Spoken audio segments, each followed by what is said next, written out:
So when you first started taking photos, when you first started having those for sale, not all of Australia is going to come running and going, "Hey, I want a picture or I want a frame." You open the gallery, and once you start building, foot traffic into that, we have something called a pandemic that happens. What do those moments, Scott, teach you about running a business? Probably a couple of things. So, if you go back to the first bit that you said, not everyone comes running. I think you could have the best photographs of Australia ever, and you could maybe have the best collection of photographs. But if no one knows about it, no one's going to buy it. So you could have the best product, you could be the best, I don't know, make the best widget ever, and you're the best engineer that is, and you've solved a problem. But if you don't have an ability to get that to market it, to get it in front of an audience, to kind of explain it, have an ability for them, we were talking, now, I mean, online retail is nothing like what it was when I first started, the business.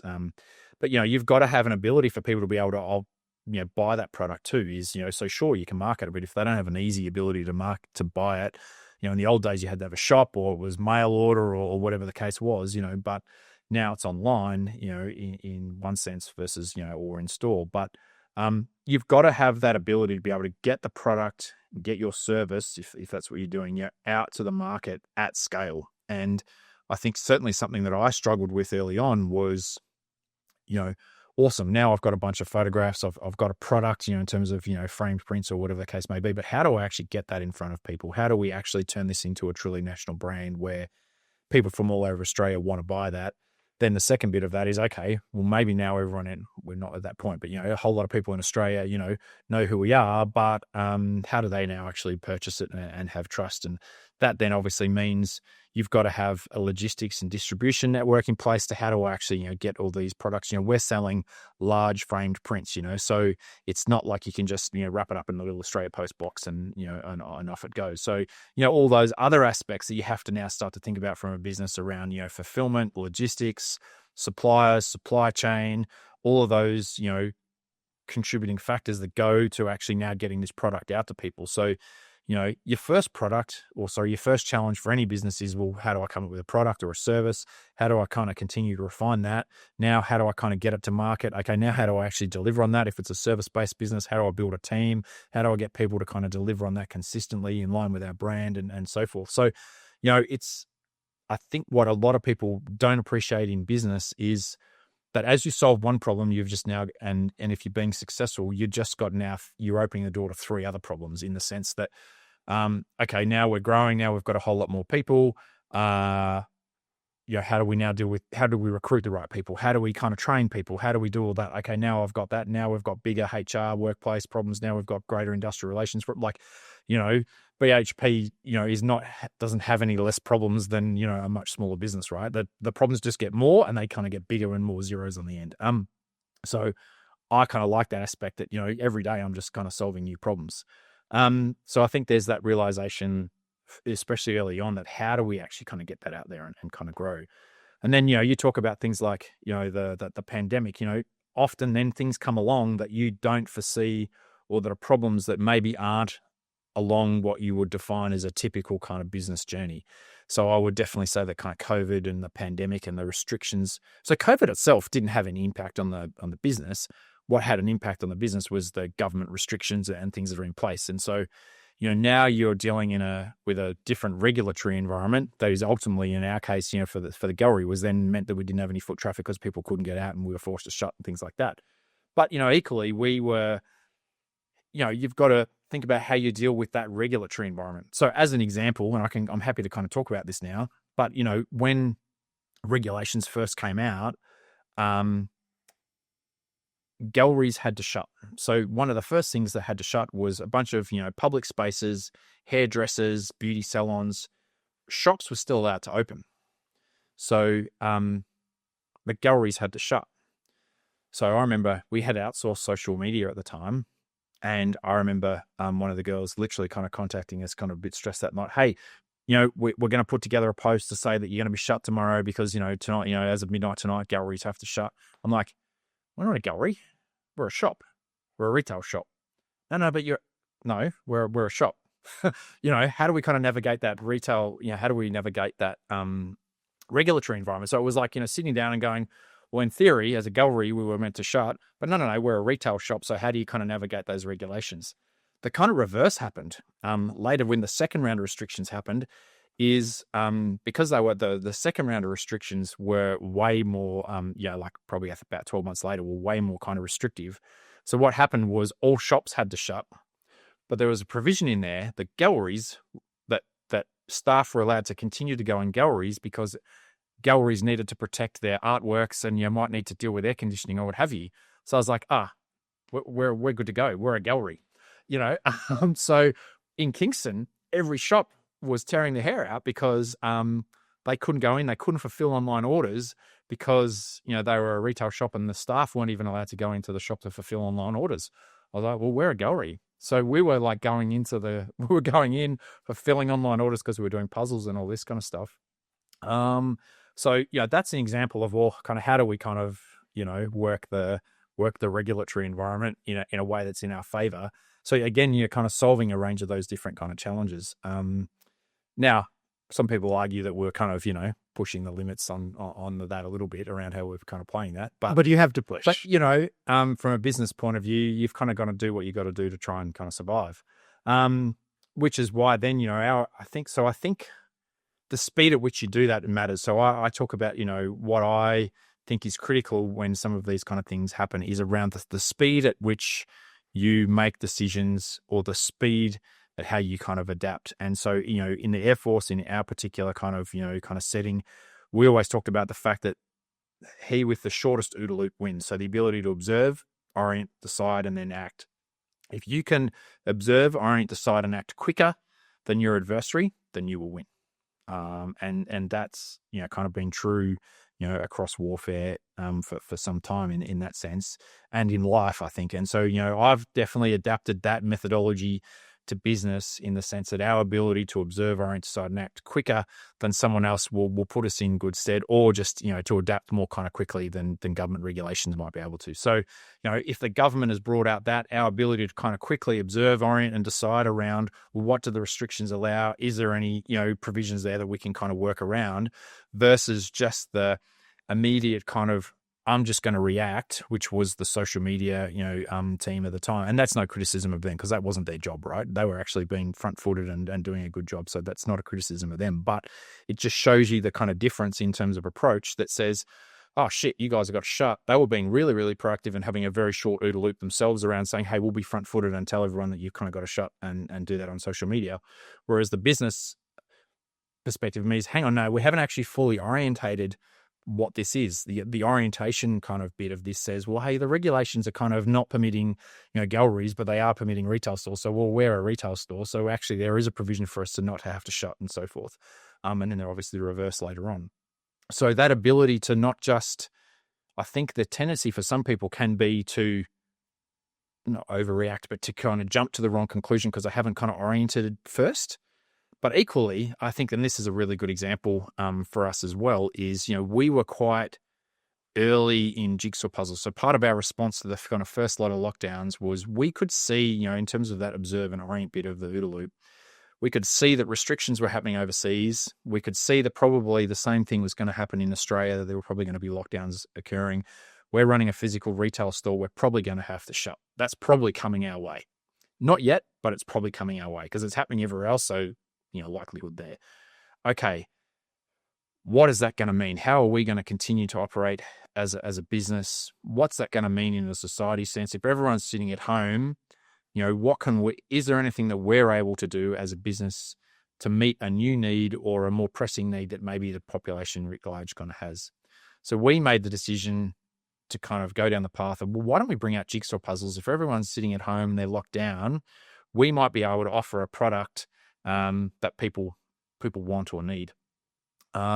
So we decided to pursue jigsaw puzzles, and we do everything in terms of like our products are made in Australia where we can. So we managed to find a supplier in Australia. They're pretty much the only supplier at the time that made jigsaw puzzles in Australia because everything else was made in China.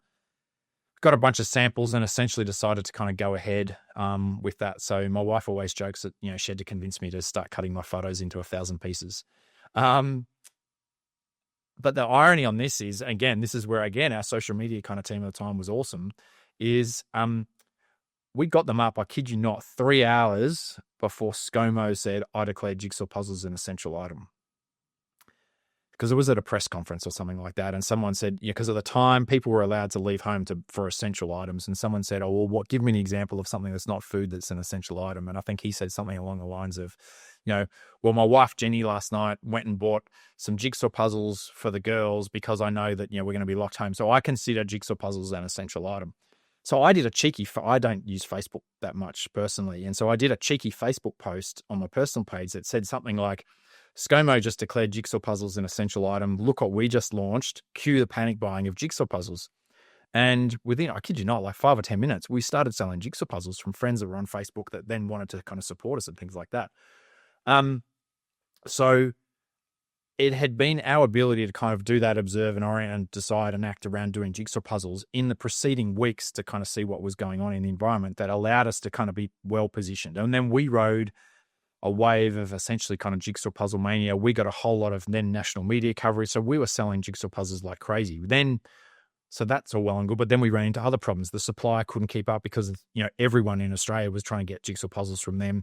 Then we ran into border closures where the freight companies couldn't cross the border. So then, my mum and dad lived in Victoria. They were in the border bubble so they could cross the border. So I was going down to Holbrook, literally, I was joking like a drug swap out of his 4-wheel drive of all these jigsaw puzzles into the back of ours. We'd turned our lounge room into a fulfillment center. I'd turn up with the 4-wheel drive full of jigsaw puzzles. We'd pack them all up and then basically next morning then go to Australia Post and like rinse and repeat. So again, your ability to kind of quickly act. The interesting part of that story is, I kid you not, like 6 or 9 months later, we started getting emails because obviously then we got a bit of media coverage around what we'd done. We started getting emails from essentially competitors saying, oh, I'm thinking about doing kind of jigsaw puzzles. Like, where do you get your jigsaw puzzles made? So firstly, my response is like, go away. Like, you're a competitor and go away. But secondly, it's like, mate, you're kind of 6 or 9 months late to the party. Like it's kind of happened and you're on the back end of it and you've kind of missed it. So that is a really good example of, a bunch of people that were 6 or 9 months too slow in their OODA loop. If you go back to that kind of military analogy, where they just kind of missed it. The opportunity had passed. So by the time that a bunch of people had decided to then go, oh, Scott's doing pretty well with jigsaw puzzles, maybe I should do that as well.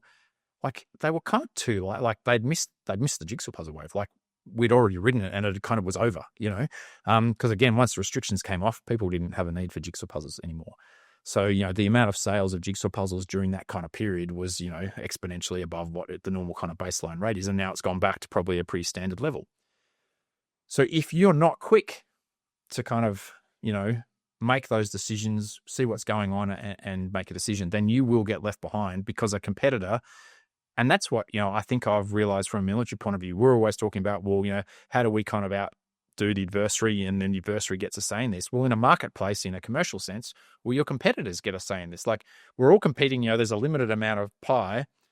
And I think a lot of businesses don't realize that we're actually kind of all competing for that kind of same amount of pie. And if you don't move first, someone else will move first. And then if you don't respond to that. So, that is a really good example, I think, of how businesses need to kind of be prepared to move quick, but they do need that opportunity to sit back, kind of assess what's going on in the environment and go from there. So I think that kind of mentality, that kind of thinking has worked for us and continues to, even now it's like, there is a big shift going on in the economy and here in the ACT or what have you,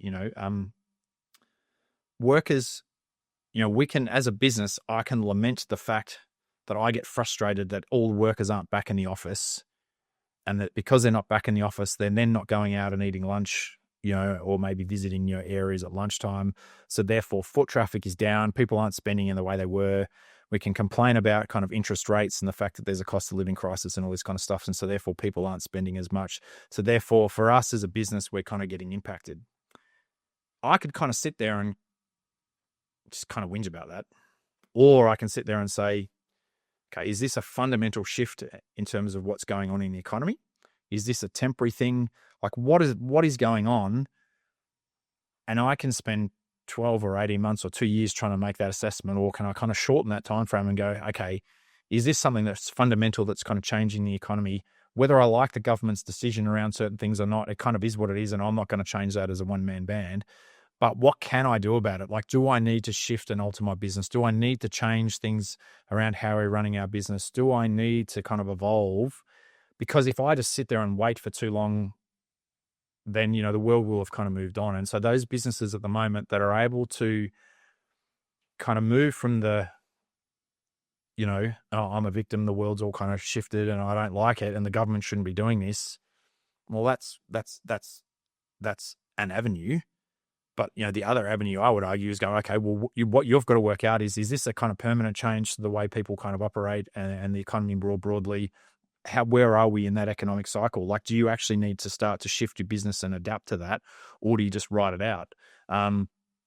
That's the kind of mentality and thinking that I think I probably now bring from a military perspective and go, hey, I've got to be kind of quick. I've got to be the first one that recognizes what this shift is and then works out what the answer is. Now, I haven't necessarily worked out what the answer is yet, but there is an answer there that says, I mean, we're doing a few things to kind of respond to the moment, but that's the key is like, I've got to, because if I don't work it out, someone else will work it out and they'll kind of beat us to it. And that's what I mean. The adversary gets an impact, gets a say, or in our case, our competitor gets a say too, right? So if they're the first to do it, or a bunch of other competitors start moving a particular way, then we're playing catch up versus being the first to start to do it and have an advantage. So you've got to, and I think, that's not necessarily a military approach necessarily, but I think the military mindset that I think I've been given certainly helps me in that thinking to be better placed to deal with that. Whereas I see a lot of other people, often in my industry who aren't prepared to kind of take the risk or be the first to kind of move or to adapt or change. They're so busy worrying about, this is, going back to kind of some of your earlier question about, how much people kind of look on social media and stuff like that. People are so busy worrying about what everyone else is doing that they're afraid to kind of be the first person that tries and does something different. And if you just are busy emulating and looking at what everyone else is doing to achieve their success, well, you're not going to achieve anything different than what they're doing. And so I think it's really, really incumbent upon business leaders, no matter what industry they're in, to think about, how do I have a shorter OODA loop and what systems and processes can I put in place to kind of support that? And what does that mean around, a culture? And, a big one for us is around debriefing, and this is again at that kind of very Air Force kind of pilot, approach to things where you debrief every activity. We should be debriefing all our activities. And if you're debriefing that, then you're feeding back in and making a kind of quicker learning circle, which obviously then helps with a quicker OODA loop too, as a business. So the more that you can debrief activities, the more that you can apply those lessons learned, then you're going to be an advantage over other competitors in whatever industry you're in. And so that we're seeing in the corporate world, probably more so in the US than in Australia, where a lot of big corporates now are starting to look at some of that military kind of approach and go, how do we bring a bunch of ex-military guys in to kind of teach us how to kind of do some of this stuff? Because they recognize that, look, we are moving in an increasingly fast changing world. I mean, you look at where AI is now, just compared to where AI was 12, it was only kind of 12 or 18 months ago, that ChatGPT came around. And now look, like, it is transforming businesses. And if you're not using a bunch of AI platforms now, you are literally being left behind and at a complete disadvantage. Now, we can sit here and have an ethical or moral argument about, the rights and wrongs or ills or not of AI and so forth. But what you can't dismiss is that it is, really powerful and going to change the game, or has already changed the game. And you can be an early or a late adopter, or you can be a person that says, okay, I get that AI, how do I have a kind of quick OODA loop on this that says, okay, well, where are the opportunities for us? Like, how can we actually leverage AI for our business? How can we use it as a tool, or how can we use it to, boost the workforce and the productivity that we have, versus, like, I get it, but let's just wait for it to mature a bit or what have you. Well, the one that's kind of got the one that's quicker at that in terms of the shorter OODA loop, I believe, will be far better positioned, far better advantaged to capitalize on that. And then everyone else will be playing catch up. And so, that's a really good example. And I don't think the world's going to start changing any slower anytime soon. AI, everyone's holding out a whole lot of hope on quantum. I think, in terms of quantum computing and things like that, I think that's probably, maybe a little bit further away and may not, generate exactly everything that people perhaps hope for, certainly early on. But again, once that kind of starts to land, if people aren't on that straight away, those that are going to be at a massive advantage to those that aren't. So I think, that speed at which you can adapt is really, really critical. But I think what's important out of that, and the lesson that I would say to other business leaders, is don't confuse a short or a quick OODA loop just with making snap decisions, though. And because the key to, that OODA loop is that ability to kind of, to observe and orient. And I don't think people, they just jump to the decision, oh, look, I'm good, I can just make a snap decision. They haven't actually spent enough time orientating to actually understand, well, are there examples of where this has or hasn't worked before? What examples are out there in my own experience or from, a historical perspective that we can kind of leverage other lessons learned? How does this look? What's happened when transformation in a technology sense has happened before? Are there lessons that we can draw out of that we could apply now? So having a short OODA loop doesn't mean making snap decisions. And I think that's something that some people kind of miss in that. They think it just means being really, really decisive and just saying and kind of acting quickly. It actually means that you then have to also act quickly, because often, senior leaders can make a decision, right, we're going to go down this particular path, but then the action or the implementation, might take, a long, long time. So you might have been quite good at, observing, orientating, deciding, but then if your implementation is then going to be 18 months, mate, there was no point being really, really kind of quick in the first bit if now you're going to take so long to implement. So the entirety of that OODA loop, that matters, not just the first bit.